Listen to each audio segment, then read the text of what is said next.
Bike ಹಾಗೂ lorry ನಡುವೆ ಡಿಕ್ಕಿ, ಬೈಕ್ ಸವಾರ ಮಧು ಭಟ್ ಸೂರಿ ಸ್ಥಳದಲ್ಲೇ ಸಾವು. ಕಾರವಾರ ಸಮುದ್ರದಲ್ಲಿ ಡಾಲ್ಫಿನ್ ಉಳಿಸುವ ನಿಟ್ಟಿನಲ್ಲಿ ಹೊಸ ಪ್ಲಾನ್. ಯಡಿಯೂರಪ್ಪ ಸರ್ಕಾರ ಜಿಲ್ಲೆಗೆ ಯಾವ ಯೋಜನೆ ಕೊಟ್ಟಿದೆ? ಮಾಜಿ ಸಚಿವ ಆರ್.ವಿ. ದೇಶಪಾಂಡೆ ಪ್ರಶ್ನೆ. ಲಾರಿ ಹಾಗೂ ಬೈಕ್ ನಡುವೆ ಡಿಕ್ಕಿ ಸಂಭವಿಸಿ ಬೈಕ್ ಸವಾರ ಸ್ಥಳದಲ್ಲಿ ಸಾವನ್ನಪ್ಪಿರುವ ಘಟನೆ ಕುಮಟಾ ಸಮೀಪದ ದಿವಗಿ ಬಳಿ ರಾಷ್ಟ್ರೀಯ ಹೆದ್ದಾರಿ 66ರಲ್ಲಿ ನಡೆದಿದೆ. ಅಪಘಾತದಲ್ಲಿ ಬೈಕ್ ಸವಾರ ಗೋಕರ್ಣದ ಮಧು ಭಟ್ ಸೂರಿ ಸ್ಥಳದಲ್ಲಿ ಸಾವನ್ನಪ್ಪಿದ್ದಾರೆ. ಕುಮಟಾದಿಂದ ಗೋಕರ್ಣಕ್ಕೆ ಬರುತ್ತಿದ್ದ ವೇಳೆ ಹಿಂಬದಿಯಿಂದ ಅತಿ ವೇಗವಾಗಿ ಬಂದ ಲಾರಿ ಚಾಲಕ ಬೈಕ್ಗೆ ಡಿಕ್ಕಿ ಹೊಡೆದಿದ್ದಾನೆ. ಇದರಿಂದಾಗಿ ಬೈಕ್ ಸವಾರ ಮಧು ಭಟ್ ಅವರು ಸ್ಥಳದಲ್ಲಿ ಸಾವನ್ನಪ್ಪಿದ್ದಾರೆ. ಅಪಘಾತಪಡಿಸಿದ ಲಾರಿ ಚಾಲಕ ಪರಾರಿಯಾಗಿದ್ದು ಆತನಿಗಾಗಿ ಪೊಲೀಸರು ಹುಡುಕಾಟ ನಡೆಸಿದ್ದಾರೆ. ಮಧು ಭಟ್ ಸೂರಿ ಅವರು ಪ್ರಸಿದ್ಧ ಪುರೋಹಿತರಾಗಿದ್ದು ಅನೇಕ ಧಾರ್ಮಿಕ ಕಾರ್ಯಕ್ರಮಗಳನ್ನು ಇದುವರೆಗೆ ನೆರವೇರಿಸಿದ್ದಾರೆ.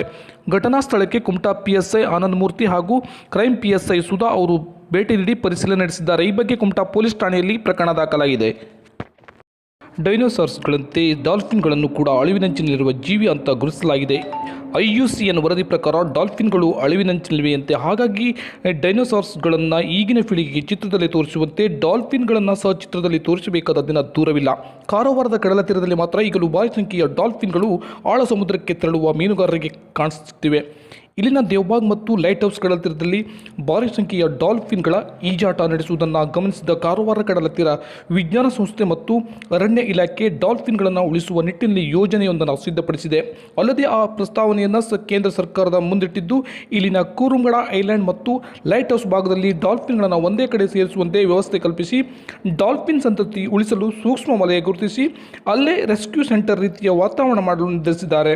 ಈ ವ್ಯವಸ್ಥೆ ಮಾಡುವ ಯೋಜನೆಗೆ ಪ್ರಸ್ತಾವನೆಯನ್ನು ಕೇಂದ್ರದ ಮುಂದಿಟ್ಟಿದ್ದು ಅನುಮತಿಗಾಗಿ ಕಾಯುತ್ತಿದ್ದಾರೆ. ಕೂರುಂಗಡ ಐಲ್ಯಾಂಡ್ ಸಮೀಪದ ಕಡಲಲ್ಲಿ ಕೆಲ ಭಾಗದಲ್ಲಿ ಬೋಟ್ ಹೋಗುವುದಕ್ಕೆ ನಿರ್ಬಂಧ ಹೇರಿ ಅಲ್ಲಿ ಸೂಕ್ಷ್ಮ ವಲಯ ವಾತಾವರಣ ಕಲ್ಪಿಸಿ ಪ್ರವಾಸಿಗರಿಗೆ ಡಾಲ್ಫಿನ್ ವಾಚ್ ಮಾಡಿಸುವ ಯೋಜನೆ ಕೇಂದ್ರದ ಅನುಮತಿ ಕೊಟ್ಟಿದ್ದೇ ಅದರಲ್ಲಿ ಭಾರಿ ಸಂಖ್ಯೆಯ ಪ್ರವಾಸೋದ್ಯಮದ ಮಾತ್ರವಲ್ಲದೆ ಡಾಲ್ಫಿನ್ಗಳನ್ನು ಸಹ ಉಳಿಸಲು ಸಾಧ್ಯವಿದೆ. ಕೊರೋನಾ ಲಾಕ್ಡೌನ್ ಅನ್ನು ಸದುಪಯೋಗಪಡಿಸಿಕೊಂಡ ಕಾರವಾರದ ಡಾನ್ಸ್ ಗ್ರೂಪ್ ಒಂದು ಡಾನ್ಸ್ ಸ್ಟುಡಿಯೋ ಸಿದ್ಧಪಡಿಸಿ ಮಕ್ಕಳಿಗೆ ತರಬೇತಿ ನೀಡಲು ಸಜ್ಜಾಗಿದೆ. ವಿಜೇಂದ್ರ ಹಾಗೂ ಪೂನಂ ದಂಪತಿಗಳನ್ನು ಒಳಗೊಂಡ ತಂಡ ರಿದಮ್ ಹಾರ್ಟ್ ಬೀಟ್ ನೃತ್ಯ ಮತ್ತು ಕಲಾ ಸಂಸ್ಥೆ ಮೂಲಕ ಸದಾಶಿವಗಢದಲ್ಲಿ Rhythm Heart Beat Dance Studio ತೆರೆದಿದ್ದಾರೆ. ಮಾತ್ರವಲ್ಲದೆ ಈಗಾಗಲೇ ಮಕ್ಕಳಿಂದ ವಿವಿಧ ಶೈಲಿಯ ನೃತ್ಯ ವಿಡಿಯೋಗಳನ್ನು ಚಿತ್ರೀಕರಣ ನಡೆಸಿದೆ. ಈ ವಿಡಿಯೋಗಳನ್ನು ಯೂಟ್ಯೂಬ್ ಚಾನಲ್ನಲ್ಲಿ ಅಪ್ಲೋಡ್ ಮಾಡಲಾಗಿದ್ದು ಸಾವಿರಾರು ಜನರು ಇದಕ್ಕೆ ಮೆಚ್ಚುಗೆ ಕೂಡ ವ್ಯಕ್ತಪಡಿಸಿದ್ದಾರೆ. ಮಾತ್ರವಲ್ಲದೆ ಇದೇ ತಂಡ ಇದೀಗ ವಿಜೇಂದ್ರ ನಿರ್ದೇಶನದಲ್ಲಿ ಹೇಟ್ ಸ್ಟೋರಿ 4 ಎಂಬ ಬಾಲಿವುಡ್ ಸಿನಿಮಾದ ಹಾಡಿಗೆ ಕವರ್ ಸಾಂಗ್ ಚಿತ್ರೀಕರಣ ನಡೆಸಿದ್ದು ಸ್ಟಾರಿಂಗ್ ಕೃಷ್ಣ ಮತ್ತು ಪೂನಂ ಅಭಿನಯಿಸಿದ್ದಾರೆ. ಡಿಸೆಂಬರ್ 24ರಂದು ಯೂಟ್ಯೂಬ್ ಚಾನಲ್ನಲ್ಲಿ ಹಾಡು ಬಿಡುಗಡೆಯಾಗಲಿದ್ದು ಯೂಟ್ಯೂಬ್ ಫೇಸ್ಬುಕ್ನಲ್ಲಿ ಬಿಡುಗಡೆ ಮಾಡಬಹುದು ಎಂದು ತಂಡ ಇಂದು ಕಾರವಾರದ ಪತ್ರಿಕಾ ಭವನದಲ್ಲಿ ನಡೆದ ಮಾಧ್ಯಮ ಗೋಷ್ಠಿಯಲ್ಲಿ ಹಾಡಿನ ಪೋಸ್ಟರ್ ಬಿಡುಗಡೆ ಮಾಡಿದರು.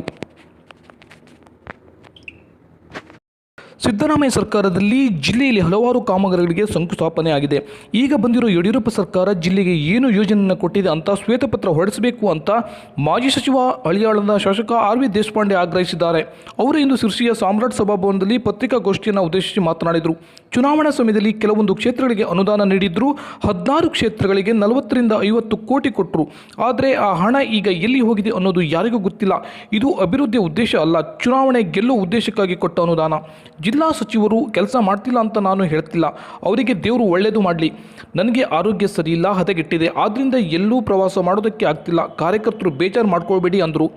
ಇನ್ನು ವಿಧಾನ ಪರಿಷತ್ನ ಗಲಾಟೆ ಬಗ್ಗೆ ಮಾತನಾಡಿದ ಅವರು, ನಮ್ಮ ಪಕ್ಷದವರೇ ಆಗಲಿ ಯಾರೇ ಆಗಲಿ ಈ ಘಟನೆ ಸರಿಯಲ್ಲ, ಪ್ರಜಾಪ್ರಭುತ್ವಕ್ಕೆ ಮಾರಕ. ಚೇರ್ಮನ್ ಬಗ್ಗೆ ಅವಿಶ್ವಾಸದ ಅಗತ್ಯ ಏನಿತ್ತು? ಮೇಲ್ಮನವಿಯಲ್ಲಿ ಪಾಸ್ ಆಗಿದ್ದೇ ಇದ್ದರೆ ಮತ್ತೆ ಕೆಳಮನೆಗೆ ಬಂದಾಗ ವಾಪಸ್ ಮಾಡಿಕೊಳ್ಳುವ ಅವಕಾಶ ಇದೆ. ಅದು ಬಿಟ್ಟು ಈ ಮಾರ್ಗದ ಅವಶ್ಯಕತೆ ಏನಿತ್ತು? JDS ಕಾಲು ಕೈ ಹಿಡಿಯೋದು, ಒಂದಾಗೋದು, ಗಲಾಟೆ ಎಬ್ಸೋದು ಇದೆಲ್ಲ ಸರಿಯಲ್ಲ. ಮುಖ್ಯಮಂತ್ರಿಗಳಿಗೆ ಒಳ್ಳೆ ಅನುಭವ ಇದೆ, ಆದರೂ ಏಕೆ ಹೀಗೆ? ಇದು ಕಾಂಗ್ರೆಸ್ BJP ಪ್ರಶ್ನೆ ಅಲ್ಲ, ಕರ್ನಾಟಕದ ಇಮೇಜ್ನ ಪ್ರಶ್ನೆ. ಇದರಿಂದ ಮನಸ್ಸಿಗೆ ಬಹಳ ನೋವಾಗಿದೆ ಅಂದರು. ಜಿಲ್ಲೆ ಮತ್ತು ಯಾವ ಕ್ಷೇತ್ರ ಎಷ್ಟು ಬಂತು? ಚುನಾವಣೆ ಸ್ಪರ್ಧೆ ಮಾಡುವಾಗ ಎಲ್ಲ ಕ್ಷೇತ್ರಗಳ ಕೊಟ್ಟಿರ್ಬೋದು, ಅದು ಬೇರೇನು. ಅದು ಎಲ್ಲ 14 ಕ್ಷೇತ್ರದಲ್ಲಿ ಚುನಾವಣೆ ಆಯ್ತಲ್ಲ, ಎಲ್ಲ ಕ್ಷೇತ್ರದಲ್ಲಿ 40-50 ಕೋಟಿ ಕೊಟ್ಟರು. ಅದು ಎಷ್ಟು ಎಲ್ಲಿ ಹೋದ್ ನನಗೆ ಗೊತ್ತಿಲ್ಲ. ಬಟ್ ಅದು ಬಿಟ್ಟು ಹೇಳಿ, ಅದು ಒಂದು ಉದ್ದೇಶ, ಅಭಿವೃದ್ಧಿ ಉದ್ದೇಶ ಅಲ್ಲ, ಚುನಾವಣೆ ಗೆಲ್ಲುವ ಉದ್ದೇಶ. ಕುಮಟಾ ಕುಮಟಾ ಹೊನ್ನಾವರ ವಿಧಾನಸಭಾ ಕ್ಷೇತ್ರದ ಜೆಡಿಎಸ್ ಮುಖಂಡ ಸೂರಜ್ ನಾಯ್ಕ್ ಸೋನಿ ಅವರ 48ನೇ ಜನ್ಮದಿನಾಚರಣೆಯನ್ನು ಸೂರಜ್ ನಾಯ್ಕ್ ಸೋನಿ ಅಭಿಮಾನಿ ಬಳಗದಿಂದ ಪಟ್ಟಣದ ರಾಘವೇಂದ್ರ ನಗರದಲ್ಲಿರುವ ವೃದ್ಧಾಶ್ರಮಕ್ಕೆ ತೆರಳಿ ವೃದ್ಧರಿಗೆ ಹಣ್ಣು ಹಂಪಲು ವಿತರಿಸಿ ವಿಶಿಷ್ಟವಾಗಿ ಆಚರಿಸಲಾಯಿತು. ಇದಕ್ಕೂ ಮುನ್ನ ರಾಘವೇಂದ್ರ ಮಠದ ದೇವರಿಗೆ ಸೂರಜ್ ನಾಯ್ಕ್ ಹಾಗೂ ಅವರ ಪತ್ನಿ ಜಿಲ್ಲಾ ಪಂಚಾಯತ್ ಸದಸ್ಯೆ ವೀಣಾ ನಾಯ್ಕ್ ಸೋನಿ ವಿಶೇಷ ಪೂಜೆ ಸಲ್ಲಿಸಿದರು. ನಂತರ ವೃದ್ಧಾಶ್ರಮಕ್ಕೆ ತೆರಳಿ ವೃದ್ಧರಿಗೆ ಹಾಲು, ಹಣ್ಣು ಹಾಗೂ ಸಿಹಿ ತಿಂಡಿಗಳನ್ನು ವಿತರಿಸಿದರು. ನಂತರ ಮಾತನಾಡಿದ ಸೂರಜ್ ನಾಯ್ಕ್ ಸೋನಿ, ಹುಟ್ಟುಹಬ್ಬದ ನಿಮಿತ್ತ ನನ್ನ ಯುವ ಬಳಗವು ಪ್ರತಿ ವರ್ಷವೂ ವಿಶಿಷ್ಟ ವಿಭಿನ್ನ ಕಾರ್ಯಕ್ರಮವನ್ನು ಆಯೋಜಿಸುತ್ತಿದ್ದರು. ಆದರೆ ಈ ವರ್ಷ ಕೋವಿಡ್ ಮತ್ತು ಗ್ರಾಮ ಪಂಚಾಯತ್ ಚುನಾವಣೆ ನೀತಿ ಸಂಹಿತೆ ಜಾರಿಯಲ್ಲಿರುವ ಕಾರಣ ಶ್ರೀನಿವಾಸ್ ಚಾರಿಟೇಬಲ್ ಟ್ರಸ್ಟ್ ವೃದ್ಧಾಶ್ರಮಕ್ಕೆ ತೆರಳಿ ಅಲ್ಲಿಯೇ ಕೇಕ್ ಕತ್ತರಿಸಿ ವಿಭಿನ್ನವಾಗಿ ಆಚರಿಸಲಾಗಿದೆ ಎಂದರು. ಹುಟ್ಟುಹಬ್ಬದ ನಿಮಿತ್ತ ಉದ್ಯೋಗ ಮೇಳ ಹಮ್ಮಿಕೊಳ್ಳಲು ಚಿಂತನೆ ಮಾಡಲಾಗಿತ್ತು. ಆದರೆ ಗ್ರಾಮ ಪಂಚಾಯತ್ ಚುನಾವಣಾ ನೀತಿ ಸಂಹಿತೆ ಕಾರಣ ಮುಂದೂಡಿ ಜನವರಿ ತಿಂಗಳಲ್ಲಿ ಹಮ್ಮಿಕೊಳ್ಳಲಾಗುವುದು. ಮೀರಾ ಶಾನ್ಭಾಗ್ ಮತ್ತು DM ಕಾಮತ್ ಅವರು 2004ರಿಂದ ಶ್ರೀನಿವಾಸ್ ಚಾರಿಟೇಬಲ್ ಟ್ರಸ್ಟ್ ಅತ್ಯಂತ ಉತ್ತಮವಾಗಿ ನಡೆಸಿಕೊಂಡು ಬರುತ್ತಿದ್ದಾರೆ. ಚುನಾವಣೆಯಲ್ಲಿ ಸೋಲಲಿ ಅಥವಾ ಗೆಲ್ಲಲಿ, ನನ್ನ ಪ್ರತಿ ಸಮಯದಲ್ಲೂ ಯುವ ಶಕ್ತಿ ನನ್ನ ಜೊತೆಗಿದ್ದು ಸಮಾಜ ಸೇವೆಗೆ ಹುರಿದುಂಬಿಸುತ್ತಿದ್ದಾರೆ ಎಂದರು. ವೃದ್ಧಾಶ್ರಮದ ಮುಖ್ಯಸ್ಥ ವೀರ ಶಾನ್ಭಾಗ್ ಮಾತನಾಡಿ, ಸೂರಜ್ ನಾಯ್ಕ್ ಸೋನಿ ಸೇವಾ ಮನೋಭಾವನೆಯಿಂದ ನಿಷ್ಠೆಯಿಂದ ಕೆಲಸ ನಿರ್ವಹಿಸುತ್ತಿದ್ದಾರೆ. ಪಕ್ಷ ದೊಡ್ಡದಲ್ಲ, ನಿಷ್ಠೆ ಮಹತ್ವವಾಗಿದೆ. ಸೋನಿ ಅವರು ಮುಂದಿನ ದಿನಗಳಲ್ಲಿ ಸಮಾಜಕ್ಕೆ ಮತ್ತಷ್ಟು ಸೇವೆ ನೀಡಲಿ ಎಂದರು. ಶ್ರೀನಿವಾಸ್ ಚಾರಿಟೇಬಲ್ ಟ್ರಸ್ಟ್ನ ಮುಖ್ಯಸ್ಥರಾದ ಮೀರಾ ಶಾನ್ಭಾಗ್ ಮತ್ತು DM ಕಾಮತ್ ಅವರು ಸೂರಜ್ ನಾಯ್ಕ್ ಸೋನಿ ಯುವ ಬಳಗದಿಂದ ಸನ್ಮಾನಿಸಿ ಗೌರವಿಸಲಾಯಿತು. ಈ ಸಂದರ್ಭದಲ್ಲಿ ಜೆಡಿಎಸ್ ಮುಖಂಡ ಭಾಸ್ಕರ್ ಪಡ್ಗಾರ್, ಸೋನಿ ಅಭಿಮಾನಿ ಬಳಗದ ಅಣ್ಣಪ್ಪ ನಾಯ್ಕ್, ಸುಬ್ಬಯ್ಯ ನಾಯ್ಕ್ ಸೇರಿದಂತೆ ಮತ್ತಿತರರು ಉಪಸ್ಥಿತರಿದ್ದರು.